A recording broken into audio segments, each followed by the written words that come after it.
meeting is being recorded. Hello, everyone. Welcome. I am so excited to share with you this topic. Once in a while, we have a topic that comes up that we feel like, hey, this is something that a lot of people might need. So here it is. So hopefully it'll be helpful for you guys. Improve your language to improve your life. We all know that communication is important. But we also have the oils, and we also have our energy balancing with faith, knowledge and skills to help us as we change.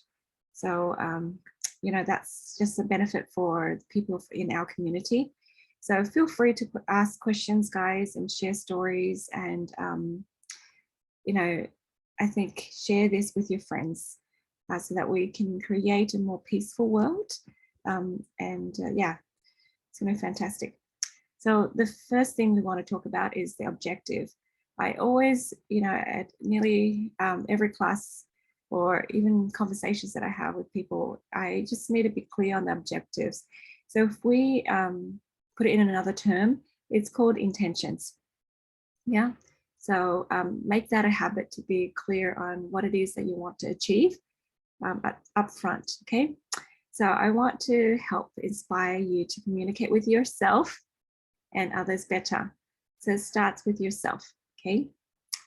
And I want to invite you to create inner peace, right? And that's where good communication comes from, that inner peace. So just take a few things today and then work on that and practice that. It's just a skill. It's not that we're bad or anything, that we suck or whatever. It's just a skill. We just need to learn how to speak better, that's all. And, just take what's relevant for you. This is the stuff that I've learned. So it's not like, the answer to life and everything, but it's just knowledge that I've gathered over the years. So the thing is, I know my friends and I know the audience that watch these videos. So I want to invite you to not beat yourself up. If you say, oh, that's me, I do that. Okay, and not feel overwhelmed. Okay, so we're just going to take things one thing at a time. We're practicing, and the definition of success is just progression. Okay, if you're progressing, then you're succeeding. Okay, so it's not an end goal or a thing that we check off. It's something that we continue to add to our life. All right. So what do you guys think about those goals, huh? Good. Yeah. Okay. All right. So first of all, for good communication, we need to check our heart first. I feel like it all comes from the heart, but sometimes we're so used to being reactive that we're unaware of how our heart feels. And then when we have conversations with people and, it turns into disagreement or some sort of not ideal situation, we wonder, like, what's going on? Like, I don't get this, right? But if we just pause and go back and check our heart, we'll know probably why things turn out the way they did. Okay. Okay. So one thing we need to remember is that words have power. When we speak, those things, the energy from our word, it creates our world. And, using the right words is important too, no matter what language you speak. And, don't feel stressed, like, oh my gosh, I'm not sure the right words. You'll eventually feel it and know it, okay? So just be mindful. For those people who don't, are not familiar with the power of words, if you read about the secret messages of water, for example, and there's others as well, people have taken pictures of tears, different types of tears and the crystals that are formed from those tears. or, you know, the crystals formed from water that you speak to, it's completely different depending on what you speak to it. Okay, so, you know, this is just an example. Go ahead and look it up. Is Dr. Immortal. I think that's, I don't know his exactly, or the whole name. Now I've spaced it, but if you look up hidden messages, water or something like that, you'll find this information. So basically it's just telling you that we have power to master elements. Okay, so be mindful of our words, and speak in the spirit of confidence and faith. And so just, I say, set that as a goal. We are not always like this, but we should just make a decision to just create that energy of confidence and faith. Okay. And then make sure we're not speaking from fear and doubt. So if you're speaking that and you feel it, it's time for us to just pause and resolve it. Okay, so listen to yourself when you speak. Listen to how you sound. Okay, and the other thing too is when we speak, we want to focus on being loving and not so much being loved. I have a video on this, but that can blind us, because we say stuff to have people, to influence what people respond to us. And that's not as helpful as just being very unattached and speak from the space of love, giving people a sample of divine love, or a reflection of divine love, instead of doing it so that they like us. Okay, so there's a lot to say about that, but I just want to invite you to focus on, when I'm speaking, am I speaking out of love, and speaking loving, and being loving. Okay. Yeah. Anyone want to add anything to that? I just want to add, you know, you were talking about how words have the power to create the energy around us, that it's never too late to change that energy. Yeah. Around us, and to create the new higher energy that you desire around you, around your family members. It's never too late. Don't feel like, don't beat yourself up because you realize that, oh, I wish I'd been better. You can create that new energy and love around your family that you've always desired to have. Yeah, that's right. So start from where you are. Yep. So that's the first slide that we had. It's like, don't beat yourself up, don't get overwhelmed. There's a lot to share today. Just take one or two things and work on that. Jamie, go ahead. Yeah, just with what you were saying on speaking out of love, I think it's quite common practice to speak while shaming people, because I think a lot of people grow up hearing shame so that somehow they will improve themselves. When you're like, oh, why did you do it like this, or why did you do it like that, or you know, thinking that that's how you're gonna encourage someone to be better. And so people can feel that you're speaking out of criticism instead of speaking out of love. And so I make it a practice, and also to remind each other, like my husband and I, to remind each other to call each other out if we're saying something, like by shaming them out of criticism. Yeah, that's right. It's sort of like belittling people sometimes, and you don't realize it. Yeah. And I like what you said about, you know, people grow up like that, and so they don't know different. Yeah. So be loving means just focusing on what you can control as well.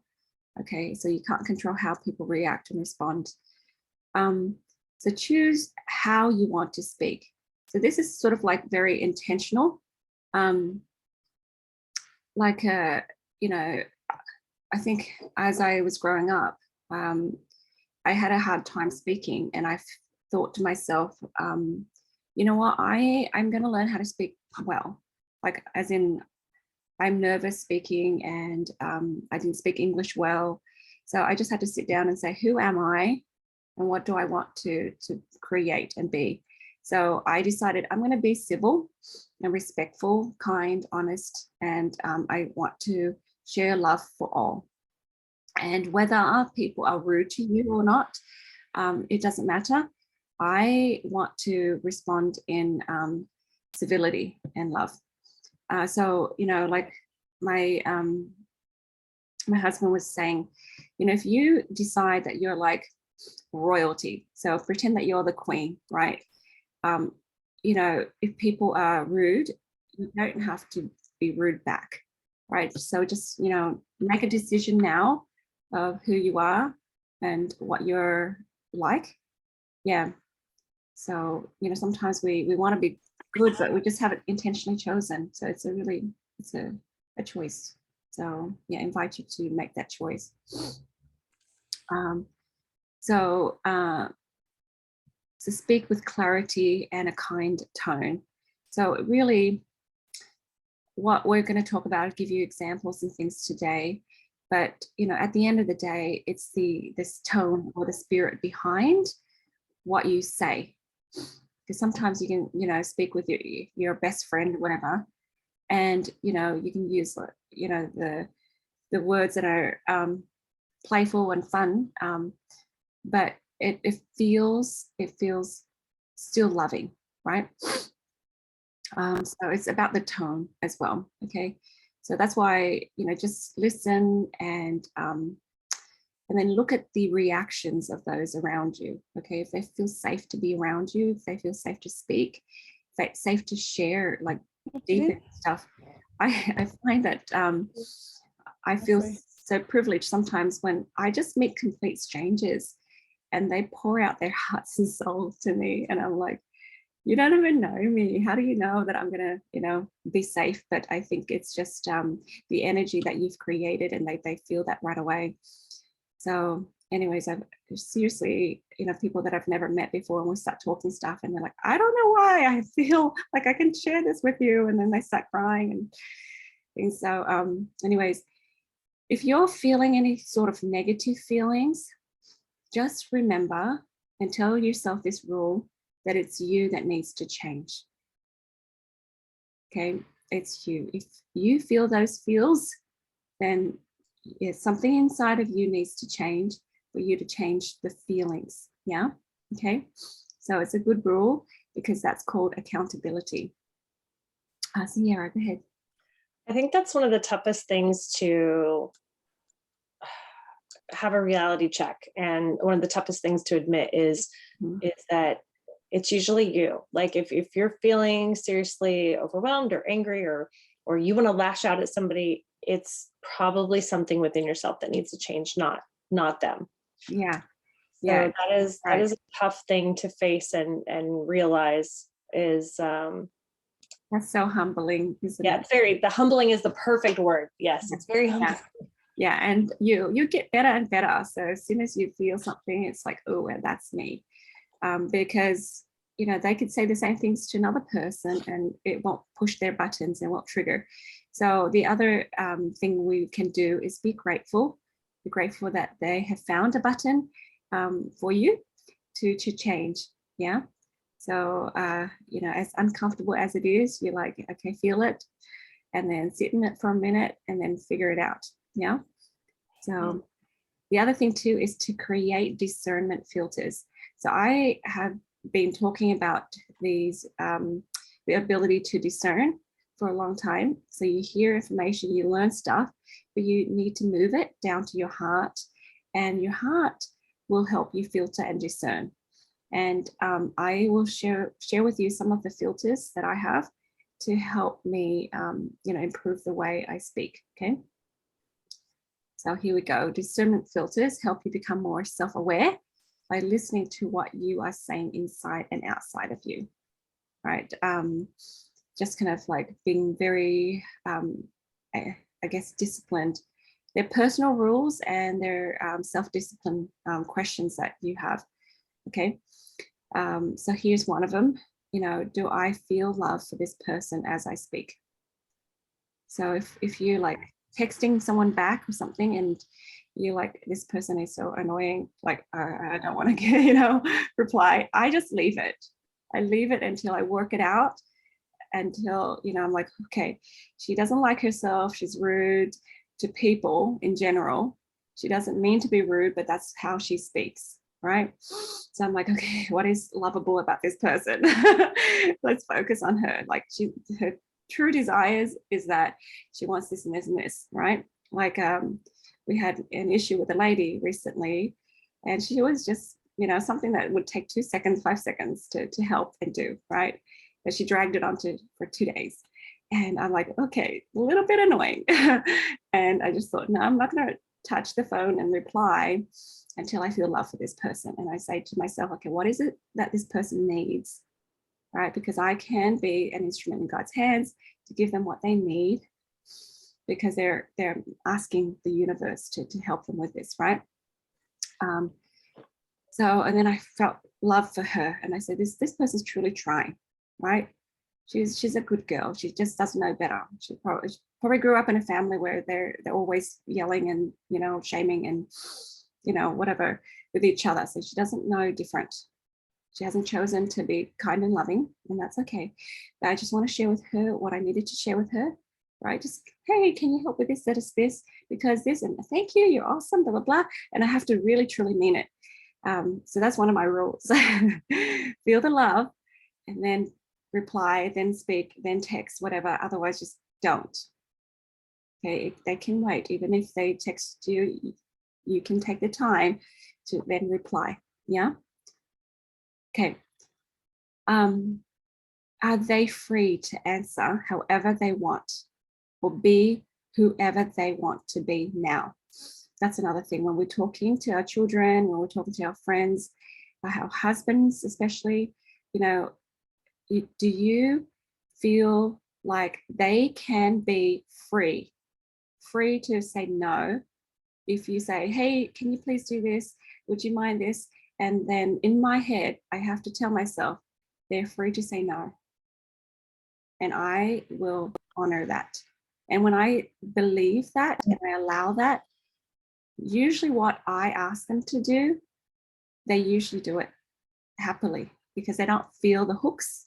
They don't feel manipulated. They don't feel pressured.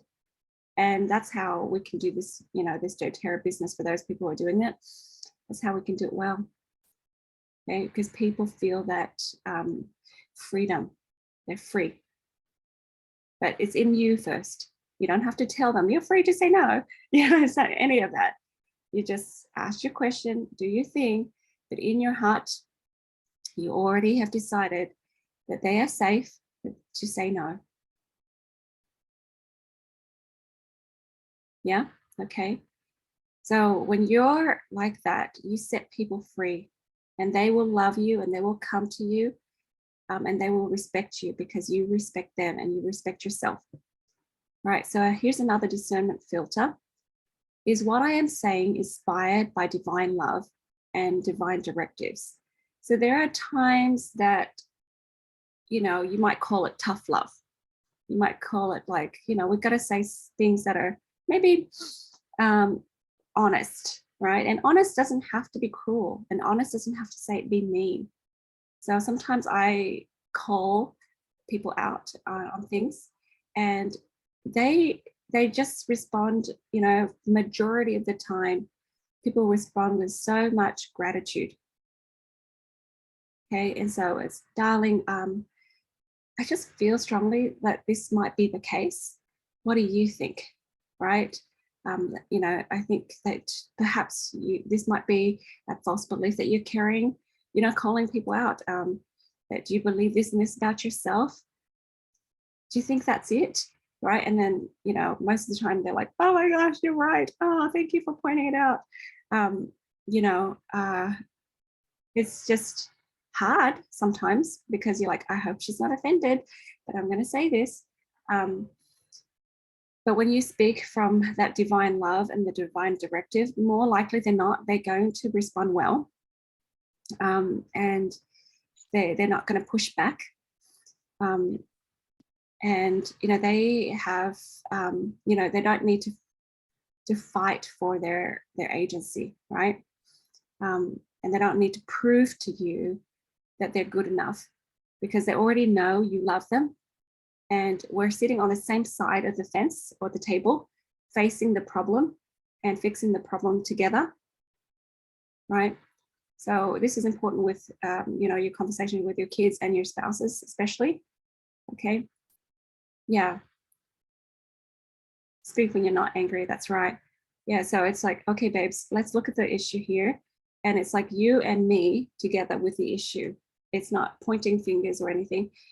So when we speak, what I'm saying is speak what God tells you to speak, and don't speak when you're not inspired to. Okay. Don't think that it's your job to fix or change people. Yeah. Okay. So that's one of my rules. Like when I speak at church or whatever, I'm like, okay, that's not right, or oh, that doesn't sound good, and I would like to change it. And then before I raise my hand, I'm thinking, Jade, is this Jade, you know, wanting to speak, or is it divinely inspired? You know, I check my heart and I'm like, okay, it's burning inside. This is something that's important for whoever is here. I'm going to speak it, right? And, you know, one time, like a couple of weeks ago, I spoke something. It was just a simple thing. And then I put my hand down. I'm like, yeah, I should have just kept quiet, you know, like, you know, and then all week long, I'm like, man, shut up sometimes, Jade, you know, just don't say stuff, you know. But then the week after, this lady came up and said, hey, last week you said this and this and this. That was exactly what I needed to hear. And then I'm like, oh, thank you. Because I guess Satan was like trying to make me doubt. But I was like, you know, this just, I just feel like I needed to say this.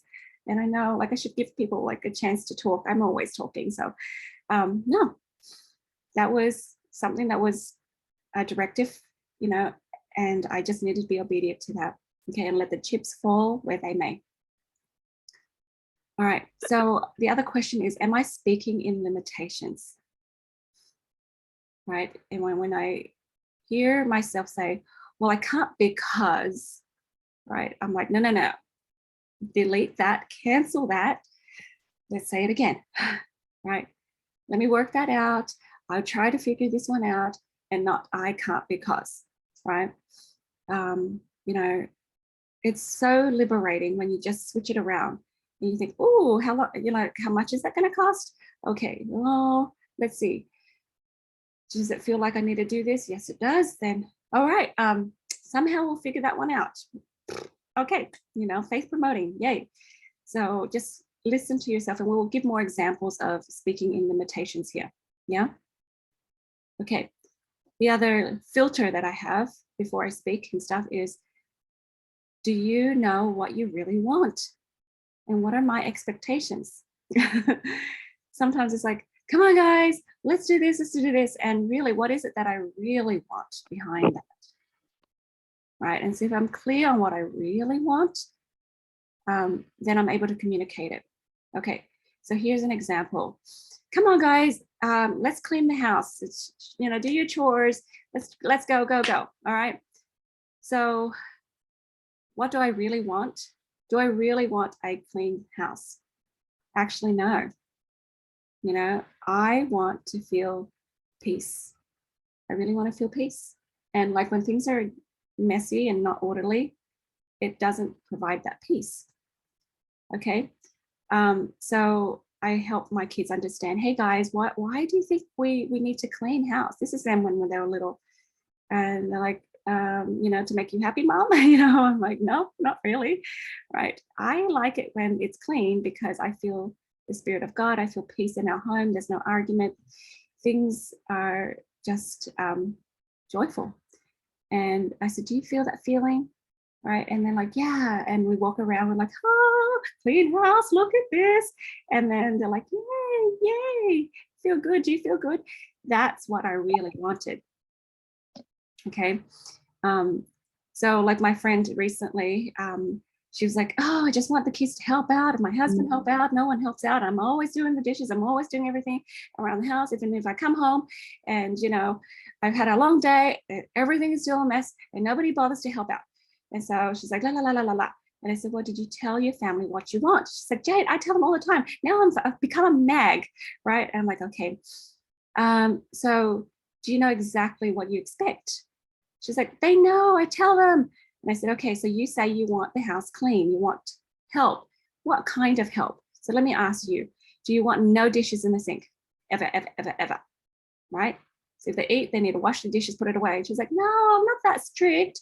I just want at least them to help out once in a while. Okay, so I said, there you go.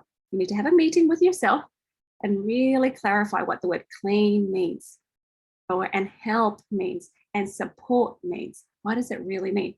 And behind all of that, what do you really want? And it's like, oh, I just want respect. I want them to love me, respect. There you go. There you go. So if they participate in washing the dishes once a week, do you feel respected? Yeah, I guess so. Okay, there you go. Just sit down, pause, journal, figure yourself out, interview yourself, and figure out what exactly you want. Okay. So sometimes they don't see the vision and you say, oh, my expectation is so low and they don't even get it. But why should they meet your expectations? What is in it for them? How is it, you know, beneficial to them? So, you know, I would not help you either, girlfriend, you know, to be honest, because I don't know what you want. So if I do dishes one time and you're still not happy, I do it another time, you're still not happy, I'm just going to give up because I can't figure you out. And because you haven't figured you out. Does that make sense, guys? So if it's too hard, there's no clear outline and communication, most people will just give up because it's way too hard to please you, right? Even though in your head, you're like, just help out a little bit and I'll be happy, right? But figure it out. Questions, comments?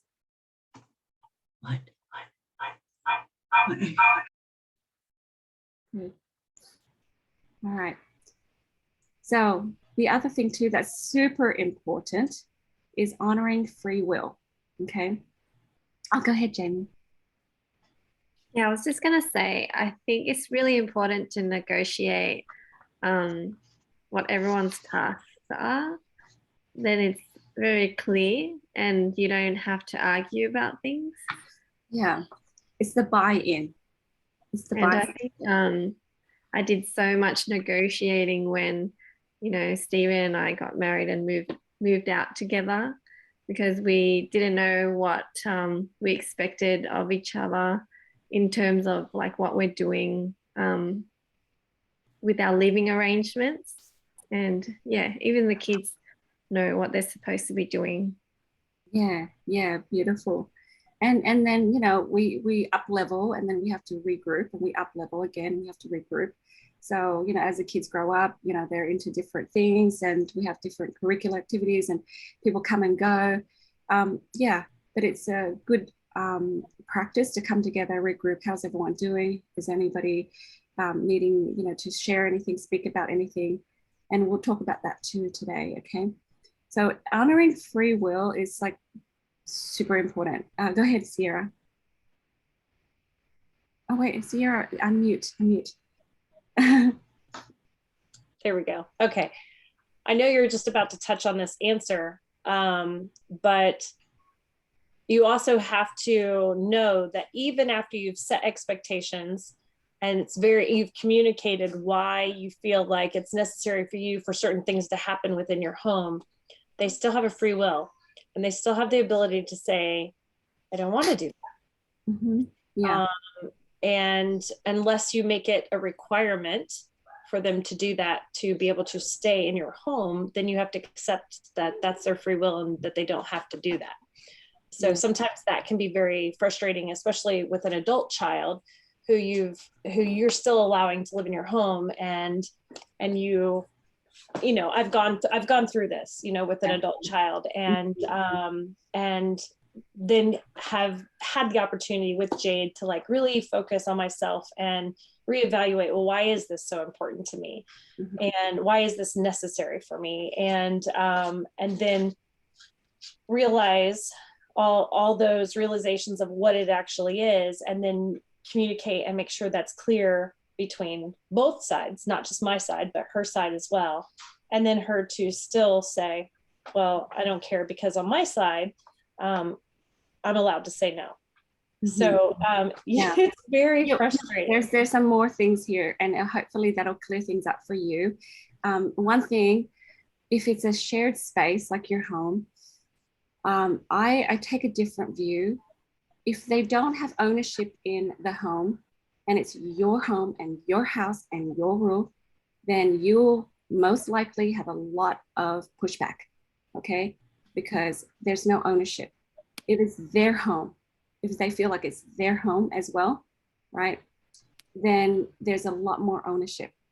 So like my kids are like, you know, they'll come home and if they don't have dinner, you know, they'll volunteer, they'll take turns doing dinner, right? If the dishes are dirty, they will do it because they have ownership. It's their house, it's their space, it's their sanctuary, right? Because I repeat over and over, it's not mommy's house, it's not daddy's house, it's our house, your home, your space. Okay, so just clarity like that. So first of all, respect your own will. When you're honest with yourself and you stop self-betrayal. So for example, you say, I'm gonna exercise today. Well, you better do it, right? If you say, I'm gonna do this, well, you better do it. So if you disrespect yourself, you're inviting the world to disrespect you, okay?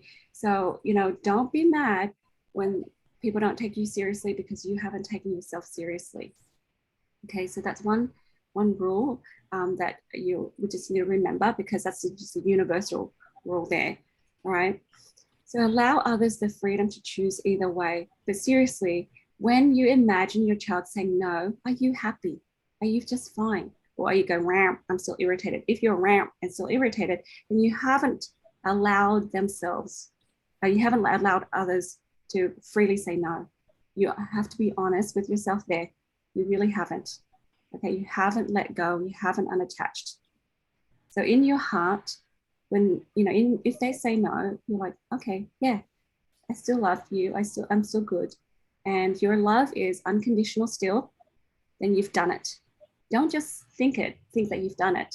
You know, you're free to say no, but really they're not free to say no. If they are, you know, expect you to be upset, if you're upset, if you're irritated, then you really haven't given them that freedom.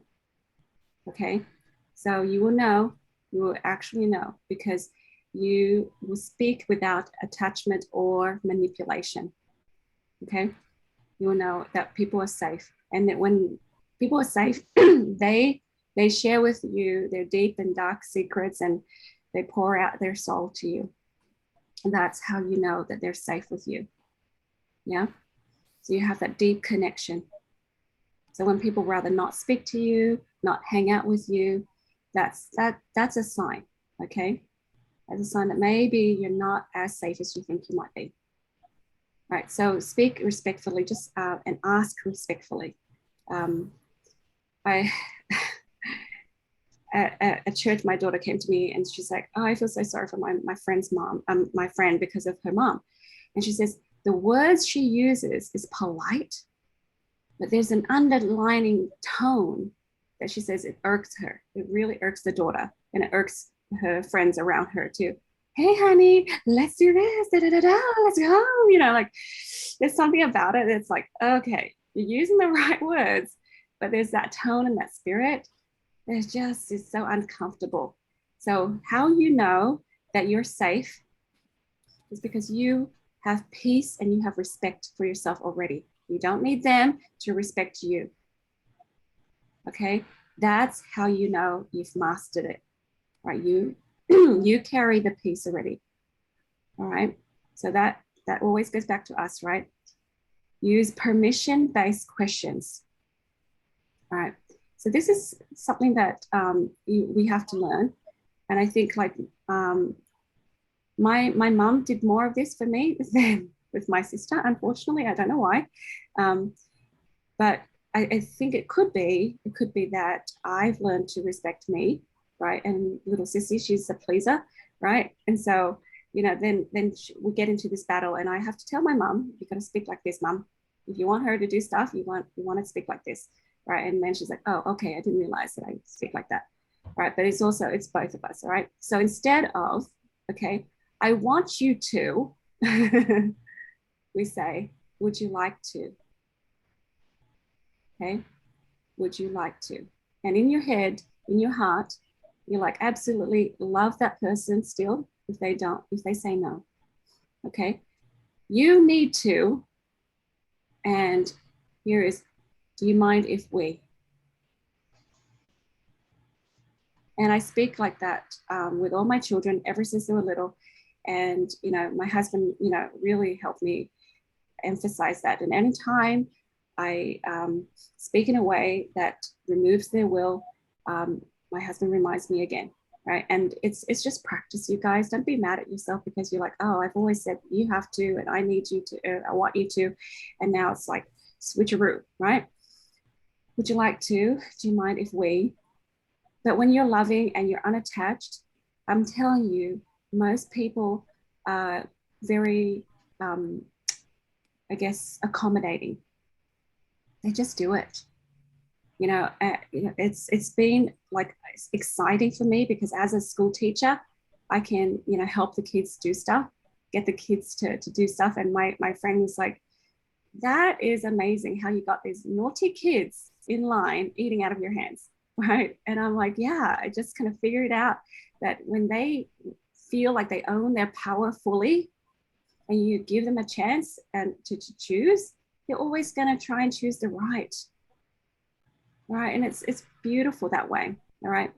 "The rule in this house is blah, blah, blah. You have to blah, blah, blah." Boom, red flag. Right. So instead, this is the principle. The principle is we want to have peace in our home. The principle is we want to discover and create love. And so when this happens, where there's not enough love and we don't feel love and we feel, you know, this tension and it's not healthy. And so our family, if you ask our kids if we have any rules, it'll be hard for them to come up with a rule, right? They'll be like, we are not supposed to, I don't know, right? But if you ask them about principles, they'll tell you principles. Like, "You have to do your homework." No, you get to do your homework. And why do you go to school? You go to school because you want to be intelligent like God. God is intelligent, right? So principle, principle, principle. So that's why I invite you just to pause, step back a minute and go, why do I want this, right? So if you want a child to help out with rent or whatever, and a grown-up child, then you say, why do I want this? I want respect. I want love. I want equal energy exchange, right? Because I need that respect. I want to help myself and them learn this equal energy exchange principle. Okay. So encourage discovery. So of course, you know stuff. As a parent, you know stuff, all right? And as a practitioner for this energy balancing, you know stuff. But other people don't. And sometimes you think, I just want to throw up on them, tell them everything, right? But we shouldn't. We really need to be mindful of allowing people to go through the stages of learning. Okay, allow others to connect, to make that connection, and then apply what they learn. So if you don't know what I'm talking about, I have a video that is about the 3 stages of learning. So knowing stuff is one thing, is one part of learning, but pulling that knowledge and bring it down to your heart and allowing the heart to filter, that's the 2nd stage. And then allowing the heart to be inspired, all right, to action, that's the 3rd stage of learning. Now we can't do that for them.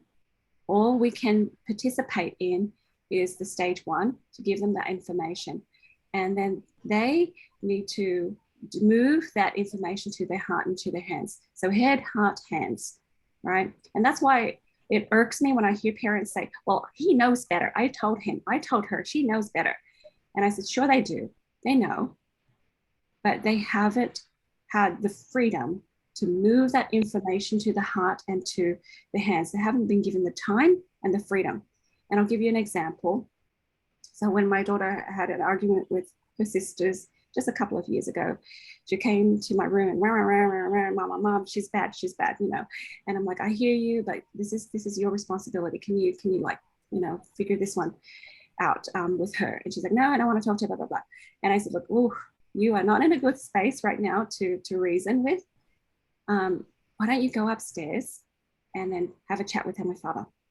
Just pray about this, chat with him, and then come down here and tell me what you've got. Tell me what you've learned. So what I'm asking her to do is move that information that you know, that she knows. She knows she needs to be kind and loving and better understanding. So you need to move that information to the heart and then to the hands. So half an hour later, she comes down and she's like, okay, this is what I got.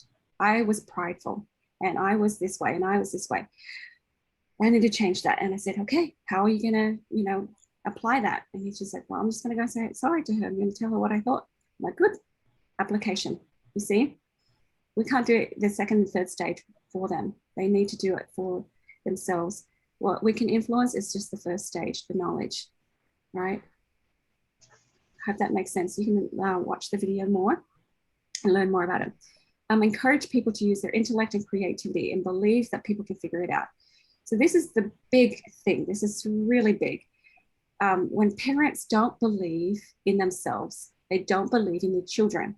And so they speak in a way that tells the kid that I don't trust you. And I don't think that you will figure it out. And I don't think that you can do it. Right? Even though we say, do this, just try this, blah, blah, blah, you know better. But if your spirit is telling their spirit that they can't do it, they won't do it. All right? So be careful there. Yeah? Right. So ask yourself, do I truly believe that they can figure it out? Right? Do I truly believe that I have figured stuff out? Can I trust me? Okay. I have some more information on this in a minute too, but that's the principle I want to share with you. Understand yourself first, understand the principle, all right, and help them or others understand the spirit of the rules, right?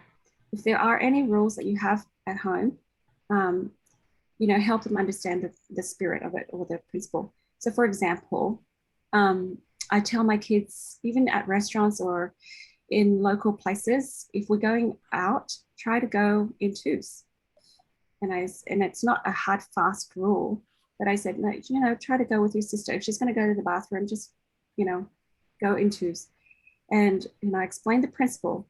And when they understand the principle, it's so much easier for them to follow. For example, you know, my daughter asked me, hey, can you just tell me a rule, you know, what time I have to come home and stuff. And I said, I don't want to give you a rule for that. I want you to figure it out because you need to come home in order to have enough sleep, in order to go to school in the morning or whatever, or go to church in the morning. So, you know, just be mindful because, you know, your family members are sleeping. You don't want to come home and kind of be disruptive. So, you know, come home at a good time. And she's like, well, okay, well, how about 8 or 9? And I said, that's great. Let's do that. Right. They will come up with the solutions themselves, but they understand the principle. If you're coming home late, the parents are worried. The parents are sitting up and wondering where you are, if you're safe, and waiting for you to come home, you know, to before they go to bed too. So those are the principles. Being considerate is a principle, right? Being loving is, you know, if you live in this home, then you can be considerate. Like the food in the fridge or whatever it is, teach them principles. If you are considerate, then you'll say, hey guys, whose cake is this? You know, can I have a piece? What, you know, we don't have to make rules for every little thing. It's tiresome. And it also tells them that they can't think for themselves, right? That they can't apply that information. So if you just teach principles, it's so much easier on the parents and the children. Yeah. So just pause and ask yourself before you make a rule up and tell them they have to this and have to that. What's the principle behind why I want them to do this? You know, for the going in twos, this principle of safety, right? You know, even when they were babysitting, you know, they were like, you know, 13, 14 when they started babysitting people's kids. And I'm like, go in twos. right? Because then if something were to happen, one person can go for help, you know, and we don't know what might happen, and we want you to be safe, we want the baby to be safe. So just all around, I think that's a better way. All right, so help people feel loved and patiently guide them along. So as people discover, you can encourage. Say you know that this hip problem is about them not making big decisions. So I'm not going to say, well, you need to learn how to make big decisions, and you make sure that they're loved. That's the principle behind why we speak. It's like, hey, are you about to make some big decisions in your life? Does it seem big? Does it seem scary to you? Are you worried about that? And it's like, yes, oh my gosh, you understand me. You get me. They feel loved when, you can relate, right? So in my mind, I have to try to think of what's, the outward mindset. What is it that they're, experiencing? Do not offer unsolicited help and allow people to be uncomfortable when necessary. Even smaller children, when you go, oh, this would be so much easier if they do it this way, right? So like cooking in the kitchen, for example, I'm like totally like cut it this way and this way and this way. So I don't, like to jump in because I know what happens. I've done that before. Jump in and get so excited and just give lots of unsolicited advice. But the message that happens is you can't do this, right? And we've experienced this a lot. Like my husband would be like, to our youngest daughter when she first started to make meals all on her own, right? She was 13. And he's like, do you need help in there? Do you need help? Do you want me to go in and help you? And she's like, Dad, get out of the kitchen, right? Come on, right? And so what she's saying is, trust me, I can figure this one out. Because we're like, if you could do this, turn down the heat, cut it this way. And so it's like, okay, step back. You've seen me do this enough. And you can say, hey, would you like me to show you how to do that in a different way? And if they say no, then you're like, that's fine. Don't say, well, she wants to do it the hard way, right? Just think of it as they need to figure this out. They have to find out the answer for themselves, and they need to make the mistakes. They need to experience it, right? So especially what we know now about health and healing, there's so many people that do stuff and you're like, don't, and try not to. And, in the past, I was like, but now I'm like, I know better. I just hold back. And when the spirit tells me, say something, I say something. If the spirit doesn't say anything, I won't say anything. Okay. So instead of, you can't stay out late, say, let's get home early enough to have enough sleep for the next day. So principle, right? You aren't allowed to have your phone at night. I know parents who like confiscate the phones or whatever, like they can't trust their kids, whatever. So we say, what do you think about this if we blah, blah, blah. So it seems like, this child is just on their phone all night, to the wee hours. And you're like, that's not healthy. So, hey, darling, can we talk about this? It looks like, this phone is an issue, right? What do you think about us, leaving the phone in the living room before you go to bed, so that, you can go to sleep at a good time, right? Or do you have a solution to help you get to bed and not get distracted? Because I get distracted too. I get it, right? But, in my mind, if we're talking about like phone, for example, in my mind, I picture them as a proactive adult. So the proactive adult, you're not going to be the mother that hovers and looks over their shoulders. Are your parents here right now hovering over your shoulders because you're on your phone right now? No. So you have to figure out, when to do what and to manage yourself. So we invite the children to do the same. We teach the children to manage themselves. And let them make mistakes. Let them feel safe to make mistakes. So one time my daughter was like, I'm so tired. And I'm like, why didn't you get enough sleep? No. And I said, what happened? And she's like, I stayed up and I binge watched this and this and this. And I'm like, oh, whoopsie poopsie. And she's like, I know. And I said, well, let me know if you want me to help you figure out something if you want to. Otherwise, I'm sure you can figure it out. And there's just times that the kids go, yeah, you know what, one episode is enough, just boom, done. And it's like, wow, good job. They figure it out, but they have to own their consequences. They just need to own it. So is it okay if, or would it be okay if, just use that language, and you'll find that people do more good, right? What do you guys think? Help them discover. So mostly it's, discovering their ability, their spiritual powers. Sierra? Sorry, I had to unmute myself again. On the last page at the bottom, you said something about, I have to look at it again. I'm sorry. So the free will part? Yes. So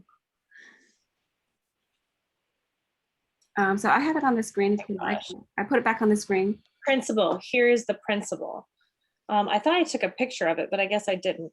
I think it's very, very important I love everything you just said, but in the back of my mind, I'm like, I have so many friends whose kids are drinking at 14 or younger.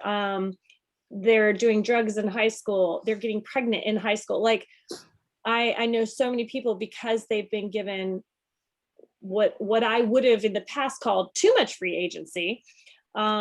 I think it is super, super important in this part to really understand how to explain the principles for your children so that they grow up knowing those consequences, because you can't accept the consequence. I mean, you're going to have to accept the consequences regardless, but I think they should know what the consequences are before going in. So they really need to understand the principle of why a better choice is there and should be chosen versus just using that's part of the parenting, right? Yeah. When we speak about principles, we talk about consequences too. So that's the skill that the parents have. So let's go to some oils, ladies. So the first oil is lavender for communication. So for those people who get angry easily, lavender over the throat area, this will help you with thyroid health too, okay? So when you can speak kindly, calmly, and confidently. So we, like what Sierra said, we've taught our kids over and over, stories after stories. We taught a principle from different angles over and over, because you'll know how much, it's not just a one-time sit down and talk.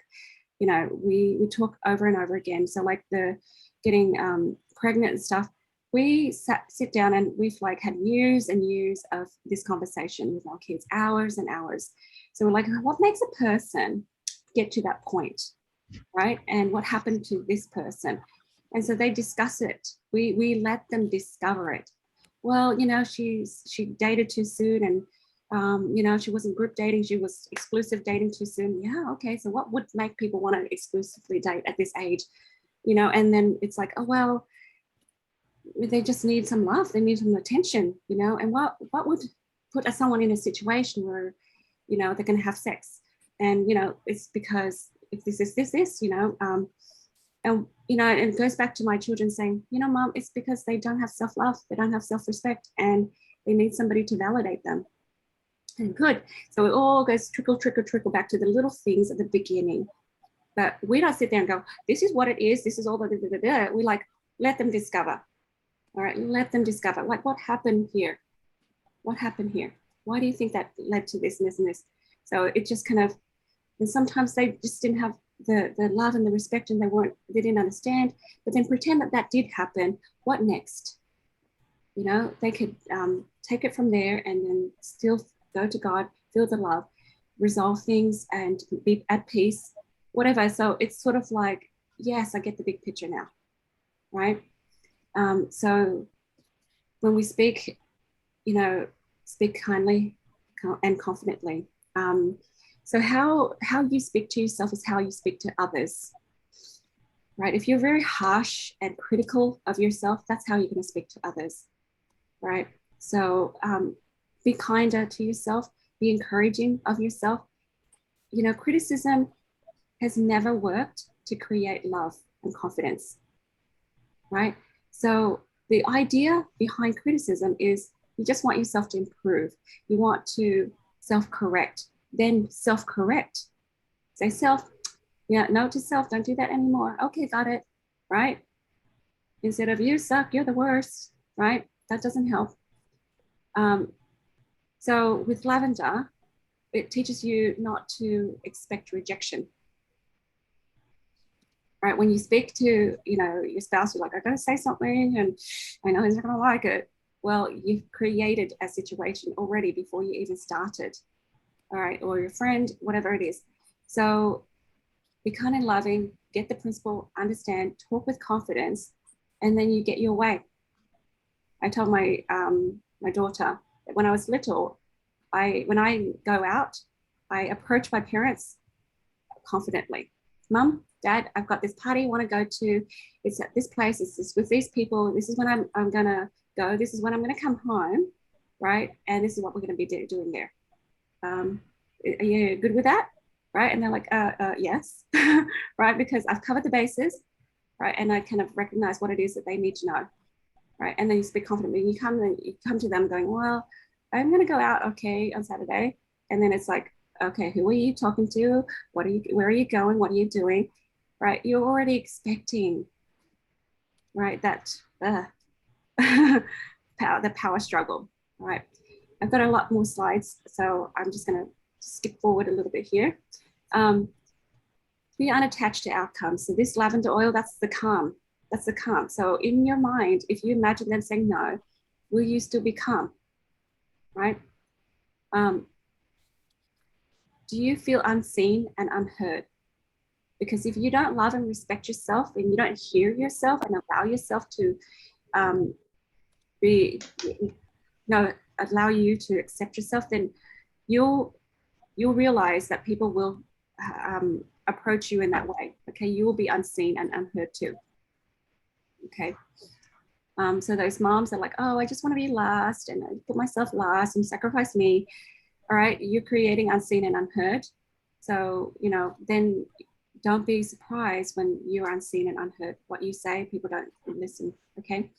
So believe what you have to say is important, right? Then don't speak if you don't just to say anything, right? Don't speak. But if you do speak, believe what you say is important, right? It's worth listening to, okay?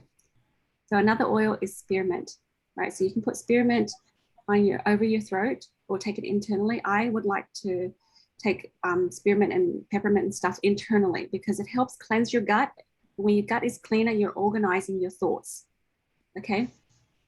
So this helps you organize what it is that you truly want because you're like, blah, blah, blah, blah. I don't know why I'm saying that. I don't know why. Oh, what is the principle again? I'm not sure, right? This way, it helps you kind of organize what is the objective? What do I want out of this? What is my intention? Clear it out, okay? So trust your gut feelings also. The spearmint helps you trust your gut feelings as you speak. There's times that we need to speak up. There's times that we don't. But when you do need to speak up, trust yourself. Trust that you will speak with confidence, that you get what you want, that people will understand you. When you have that, then most likely people will understand. People will give you the time of the day. So know what you want, speak clearly, right? So for example, this is Ashley's example. She has this Southern Belle accent. It's hot today, right? So what she's really saying is, let's turn the AC on. Right? So say that, let's turn the AC on instead of, hey, it's hot, and then kind of assume and have them just guess your thoughts, right? So let's clarify, right? Did I understand you correctly? So when you're speaking with people, you want to check for understanding, right? Because you're trying to connect. So you can say, okay, let me understand this correctly. Are you saying this and this and this? So in summary, is it this, this, this? Am I hearing you right? Okay, that way you avoid so many problems if you just learn some sentences to say, hey, let's pause, let's clear this communication. So am I hearing you properly? We're going to meet Saturday morning at 2 o'clock, whatever, 3 o'clock. we're doing this and this and this. Is that right?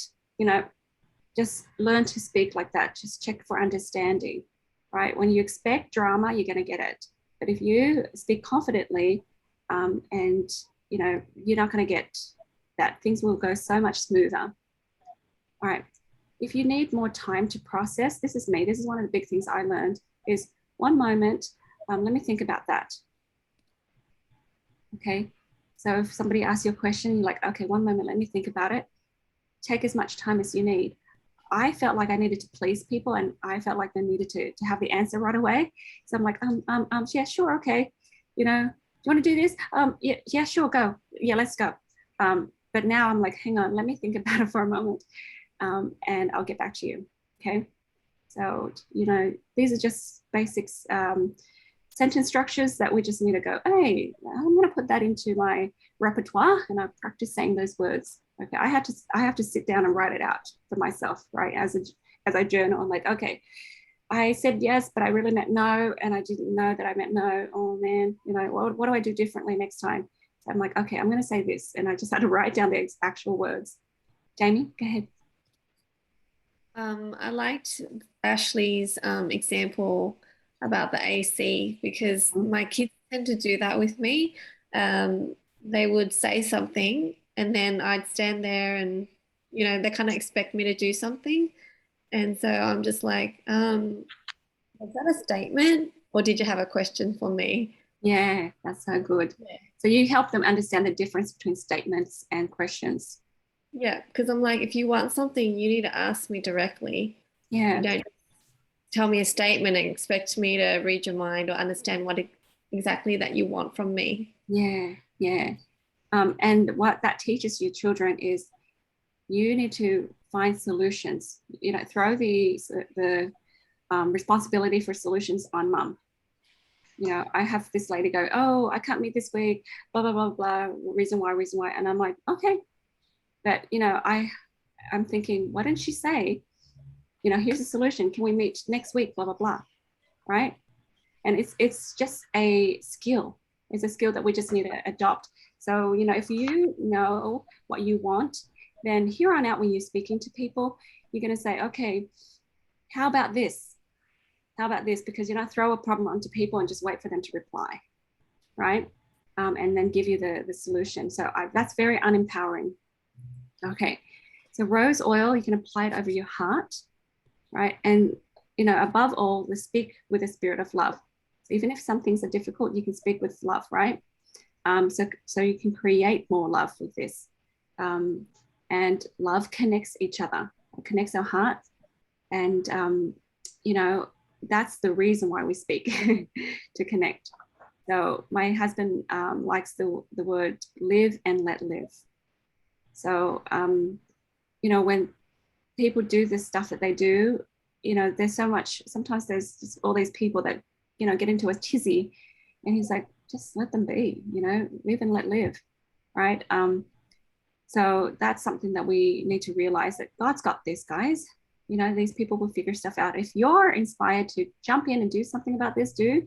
But if you're not asked to do something about this, then just let them be. God's got this. Yeah, live and let live. And even though you're like, oh, but she's hurting herself. Oh, she's taking the long way. Oh, she's doing it difficult, you know, choosing the hard way or whatever. Just let it be. Okay. Sometimes people need to fall on their faces hard enough to be compelled to change, but we don't want to scoop them up and fix their problems all the time, right? It's not being mean. It's being respectful, and it's being obedient to the divine directives. Okay. So accept people for where they're at right now. If they just don't want to heal, don't want to change, don't want to, you know, be compliant, that's fine. All right.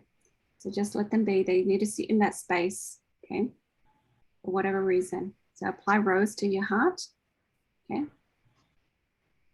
And then satisfy your human needs with God first.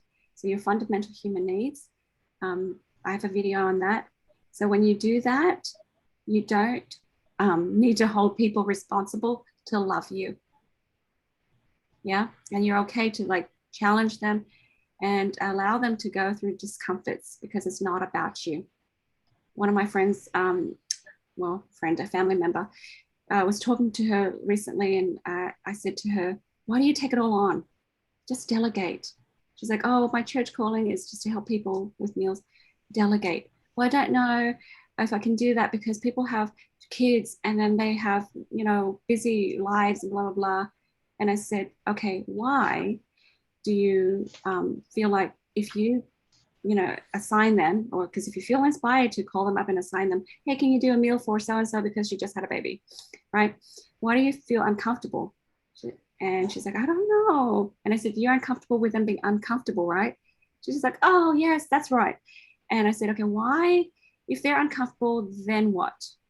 Then they don't love you, right?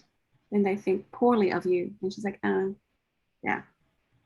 So you want them to be comfortable so that you can remain being loved. So that means we're holding people responsible to feel our fundamental human needs. And I said, stop that. You're already loved.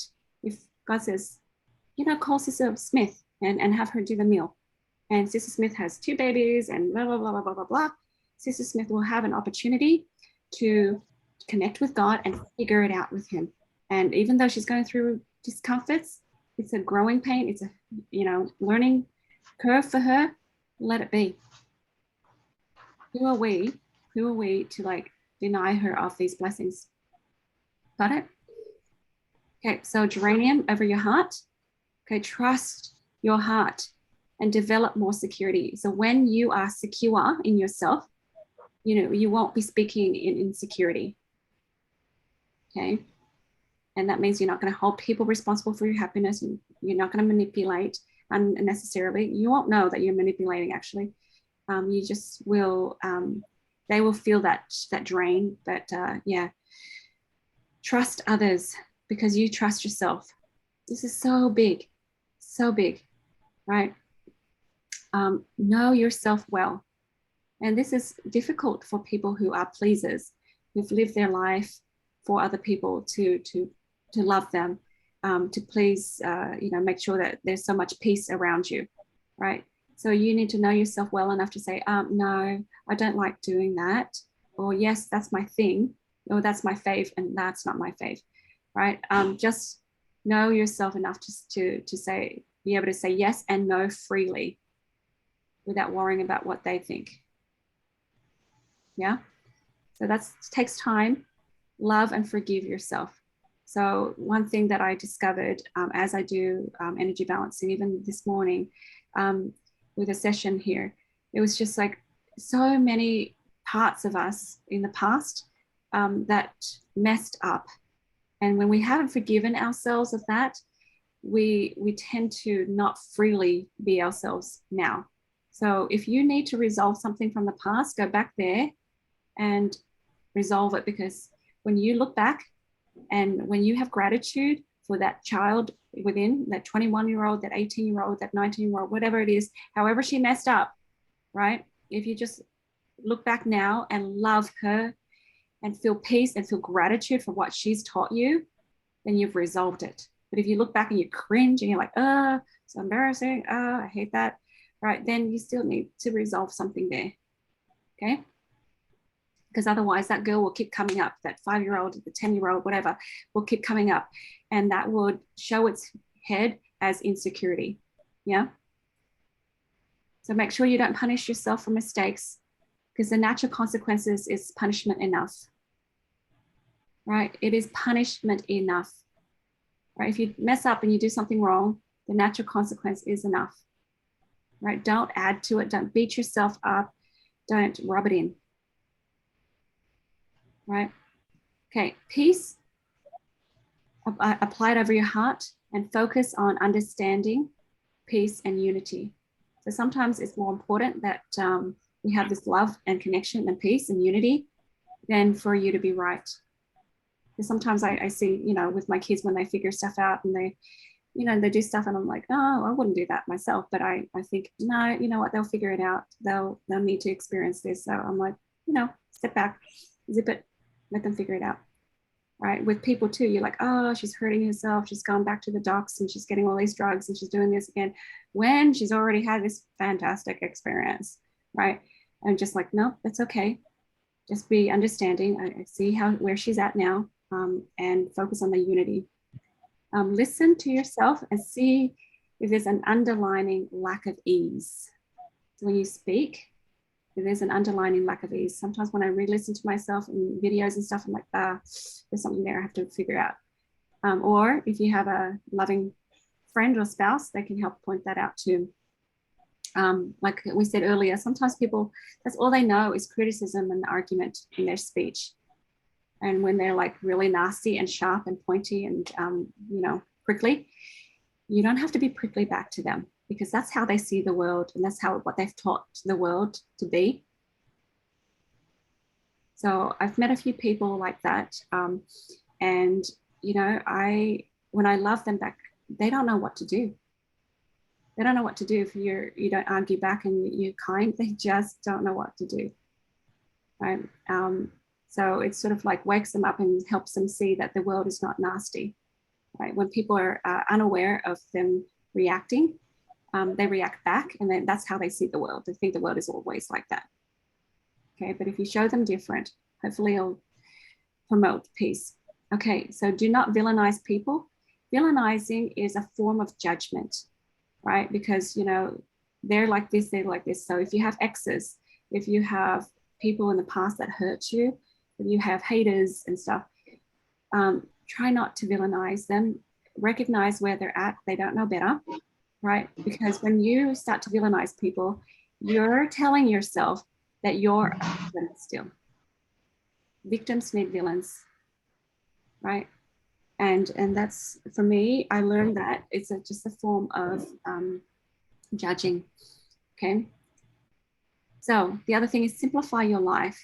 So when life is crazy and you have too many things on your plate, you are going to find that you can be short, and it's the communication is going to be tense as well in your home. So if you choose peace, then it follows that we are able to, we choose simplification too, okay? So I find that people start cleaning out their house, throwing out things, organizing closets. It's just beautiful. Okay. So the last oil I want to share with you is frankincense. So frankincense helps you speak inspired words. Again, this is going to help with your chest. It's going to help with your throat area. Okay. So if you have this burning feeling inside your heart, right, then allow yourself to speak those feelings. Don't suppress it. Okay. So allow the inspiration to flow out, and it'll help you with thyroid issues too.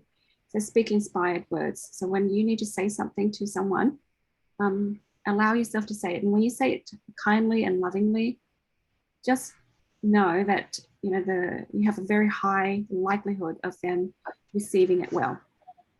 Okay, because spirit will speak to spirit. Articulate and concisely speak to avoid miscommunication. This takes so much practice, guys. And especially in the English language, we have so many words for so many different ideas, right? So we just need to learn the words for feelings, learn the words for whatever, and then teach your children that too. Because when people don't have the right words to describe it, they're just going to go blah, and it's going to be uncomfortable. So even young kids, like I know my Emily, she was like, oh, and I said to Emily, and she was only 4 at the time, and I said, Emily, are you feeling frustrated? And she didn't know what that word meant, but I said, this sounds like you're frustrated.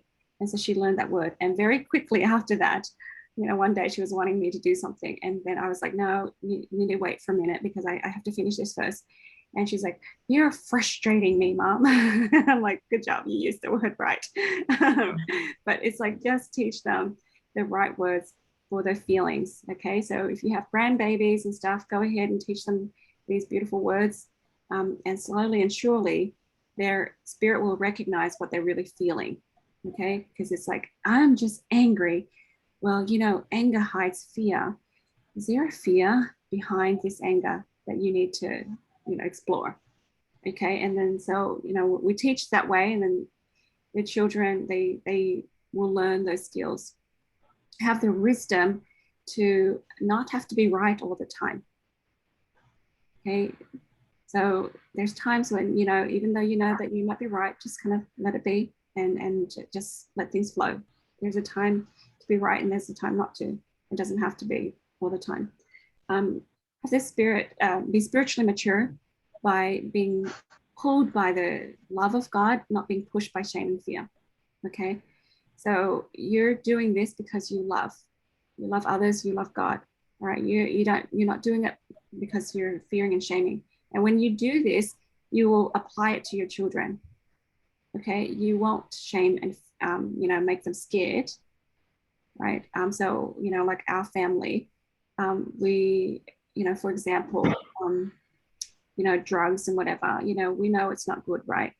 But we don't like say, if you do this and then all of these bad.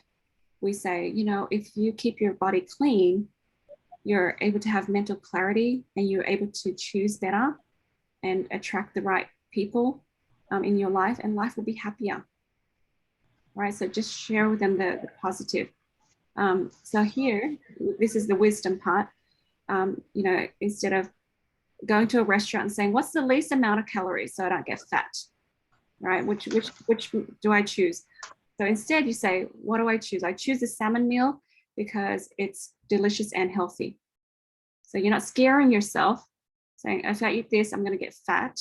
So I won't eat this. Or this is the choice I make because it's not going to make me fat, right? But instead you say, I choose this because it's going to be these positive things. So it's a different way of thinking.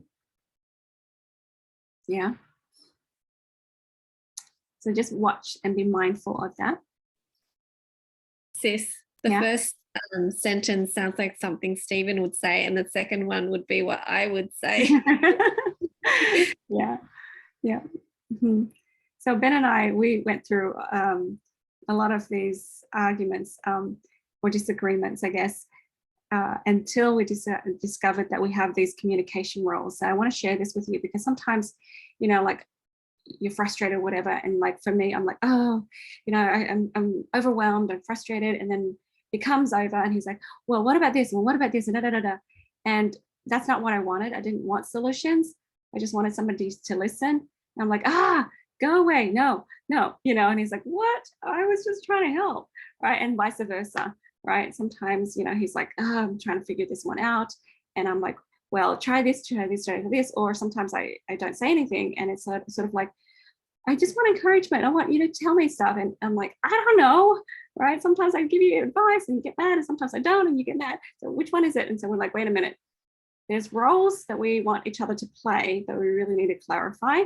So I want to share with you these roles. So perhaps you can adopt it and then use this. Okay. So there's times that we just say, hey, okay, I'm feeling frustrated. And then I'm like, okay, so do you need me to play one of the roles? And then it's like, yes, I think I need you to be a sounding board. And they're like, gotcha. All right. And then you can, play that role for that person for what they need. Okay. So have you ever been in a situation where you like gave unsolicited advice and then it just backfires and you're like, wait, I'm just trying to help. So here we go. Ventilation. So just shut up and listen to me complain so I can be heard and heal. So ventilation is not complaining as in creating more negativity. It's just letting that energy out and just releasing it. That's it. Okay, so like this morning, my husband's like, I'm frustrated about something. Can I just vent? And I'm like, yeah, go ahead. So I know when he says that, I'm just going to shut up. I'm not going to say anything. And I don't need to fix it. He's just going to go, la, la, la, la, la. This is stupid. This is stupid. This is stupid. Okay, I feel better. Right? Listener. All right, I need to be heard. Be attentive, active listening with questions, but give no unsolicited advice. So if someone says, well, I feel this way. So do I hear you correctly? You're feeling this way. Yeah. Okay. And you end there, right? And let them say more stuff. And then you just repeat back, monkey back what they say. Okay. And just to help them hear themselves, help them think aloud. That's it. That's super easy, right? A sounding board. I have ideas. I have an idea. Sorry. Just listen to it and tell me if it makes sense or help me think this through, right? Then you can be like, okay, have you thought about this? Have you thought about that? And that's when they're asking for some advice. Okay, sounding board. So if your friend is upset and they're like telling you blah, blah, blah, blah, blah, you can say, can you pause for a second? What role do you want me to play, right? Do you want me just to listen today? Do you want me to help you find solutions? What is it, right? So that would be really good if you can just clarify that. Coach, I need a coach today. I am lost and I'm confused. Point me in the right direction. So this is a lot more advice, right? Cheerleader, I'm sad and I'm discouraged. Encourage me, help me feel happy, and no advice needed. So, I say, girlfriend, I just feel discouraged, right? I need somebody to cheer me up. So, lots of validation, lots of you're the best, you can do this, look at this, you can, that's all we need, really, and validator. I'm not sure of myself, just tell me that I'm okay, help me know whether I'm right. Okay, so that's a lot more guidance and stuff. But if you get this down, it's easier to have a conversation with people. What do you guys think about that? I love that. I think that would help up on on something in everybody's household, like choose which communication you need today. Yes. Yeah. So you're like, blah, blah, blah, blah. And it's like, okay, I love you. I so want to help you, but which person do you want me to be today? And for me, I was like, I just need you to listen. And, and then I'm like, well, now I need you to switch to being a sounding board. And it's like, gotcha. Right. That was good. That was helpful. You should have like a t-shirt and then they can push the button that they want. You're like, okay, let me put the apron on, the speaking apron, right? Looks like you're frustrated. Let me put an apron on and like check the box that you want me to be, right, for now. Yeah. I love this. Yeah. So it's just so much more powerful as a friend, okay, to know what to do. All right, for the energy balancing with faith practitioners. So I'll end here today. We get this wonderful privilege of teaching people and helping people. And even if you're not a practitioner, you're sharing oils with people. We just need to be mindful and do this well, okay? So remember, allow self-discovery, all right? We want to check for understanding and we want to teach principles and be patient with people, okay? So when you help people with oils, for example, you say, what do you know about oils already? So we don't say, oh, you got a knee problem here. You need, this oil, this oil, this oil. Whoa, hold your horses, right? I know you're excited. We all want to do that. But this is what I've learned over the years. We say, hey, what do you already know? Are you open to natural solutions, first of all, right? Are you open? If you are you open to essential oils? If it's a yes, it's another yes. Then you say, hey, what do you know about essential oils so far? What have you learned? And they will tell you whatever. And then you say, okay, do you know, check for understanding, did you know that you can apply essential oils on topically? Did you know that frankincense helps with this and this? Did you know that this is the oil blend? Check for understanding if they understand already, okay? And then teach them principles, be patient. Ashley, go ahead. Okay. And so for when they say yes, because they mostly will, yes, then you proceed. But sometimes they say no. And actually one time somebody even told me that they think it's snake oil. And I laughed so loud. I thought it was so funny. I was like, that's pretty much my life. And I laughed, but because it wasn't a big deal. I didn't need to be validated, to prove a point or something. It was fine. And we're still friends. And now if she has some oil advice, she hasn't there's not been a block or something created. But I think that's the other side is because you already have your testimony of and your validation, mostly they will say yes. Actually, 97% of the time, I feel like it's yes. Yeah. But for the 3%, yeah, it's actually it's almost funny to me. And I just thought I'd add that. If they don't know about it, you're like, oh, okay. right? And then you hold back. But in your heart, you're like, oh, I wish you would, because it'd be so much fun. But then that's okay. Let them be free. I've had friends that like, but now they're like full on, don't terrorize. So yeah, but they have that freedom, and you just need to allow them, to allow yourself to be patient with them. So allow room for discovery, progression, and mistakes. So when you share with people your muscle test, and you feel strongly about something, instead of saying, well, this is what you need, this is the emotion that's come up, right? Try to use these words more. So it seems like the emotion of anger has come up. It feels strong. Perhaps it's anger. So you allow mistakes. So they're like, well, I don't feel that way. And you're like, oh, okay, well, let me double check and see if it's what I found is right. And maybe you're wrong. Okay. So a lot of people, say, well, this is how it is. Right. And then it's like, no, it's not. And they push back. Right. But if you say, well, there is that little chance that we might have tested wrong too. Okay.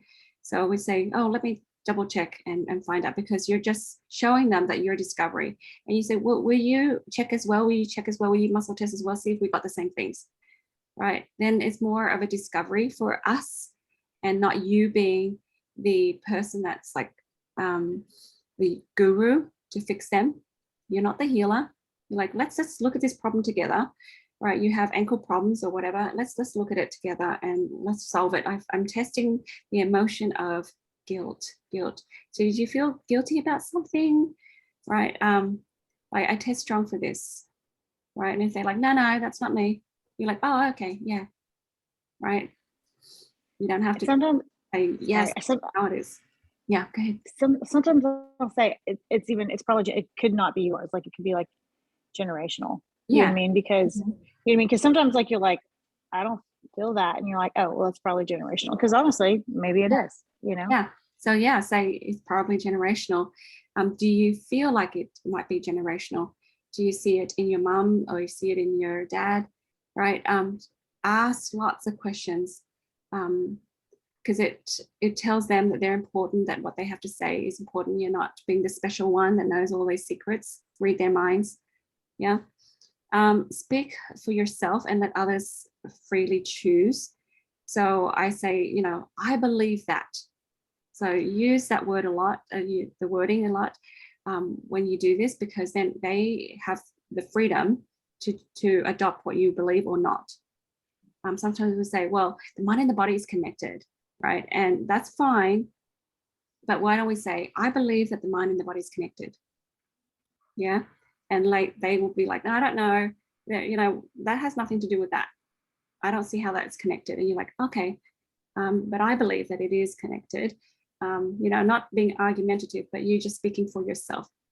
Or in my experience, that's another thing I like to use. In my experience, when people don't like the oils, it's because they're subconsciously not ready or not aware of a certain emotion to resolve yet, right? Instead of, oh, you don't like frankincense, that means you have problems with your dad. Right. So you're like, well, so in my experience, when we don't like an oil, maybe we're not ready for this oil, or we're not ready for the emotions, or we're not aware of it. So you say, hey, which one do you think is might be something that you need to resolve? And I find most people go, I'm all of that. That's all of me. And I will say, oh, you know what? Maybe it's not all of it. Maybe it's some of it. You're not like terrible or anything. So just, let's see which one it is the most, the strongest. Okay. Because they're being vulnerable already, right? We want them to just feel safe.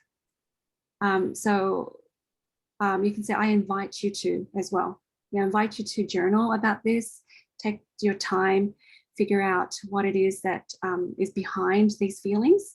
Right, explore some more. We've figured out a few things today, but I invite you to take this information and just expand on it, go for it. I invite you to use these products. I invite you, just use that terminology. I believe this, and in my experience, and I invite you to.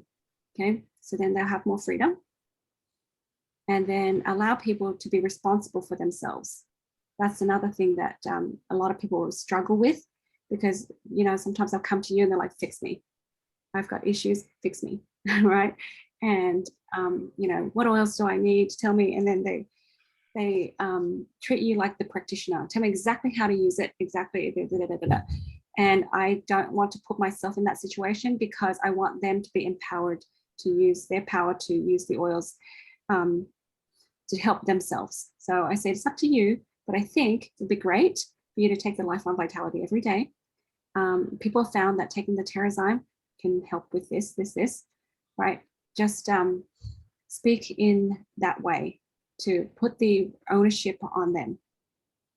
Okay, you might want to put lemon oil in your water, 2 drops 3 times a day for the next 3 weeks. Okay, if you feel like you need it longer, go ahead and do that longer. So, you know, in a way, your heart will guide you to saying the right things for them. So they'll say, well, tell me what oils I need for this problem. So I have people saying that. And I said, okay, I'm muscle testing strong for pink pepper. Pink pepper does this. You might want to put pink pepper topically. Okay, that will help the most if you're helping with that skin issue. You know, it's best to do it this way, right? So can you see how that's going to be helpful?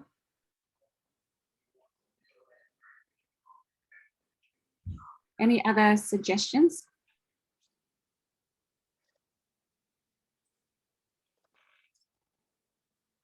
Yeah, go ahead, Jamie. I usually tell people, smell this and smell that. Like, how does it smell to you? And if something smells really, really good, then your body's telling you that's what you need. And yeah, so basically just getting them to just try things out. Yeah, experiment. Because everyone's body is different. Yeah. I say, like, these are the things that I think I recommend for you, but you know your body best. So if something feels right to you, then use that. Yeah.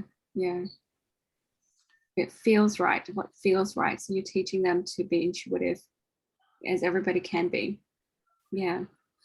Any other thoughts or comments? I will just say, so recently I was not feeling my best. And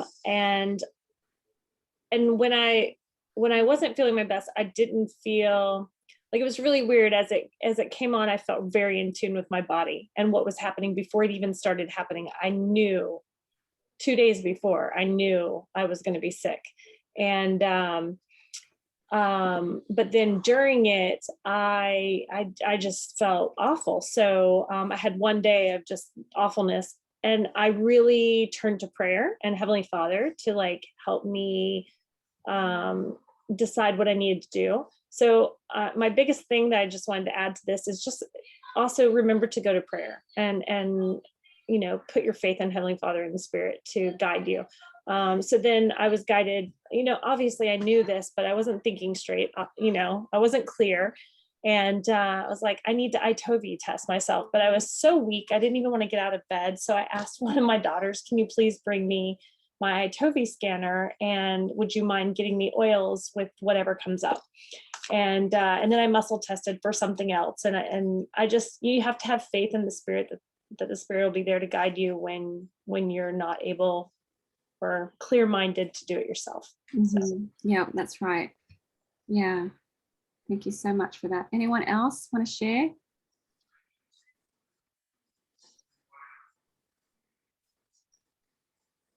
All right, so I will stop the recording and then we can have this discussion further on.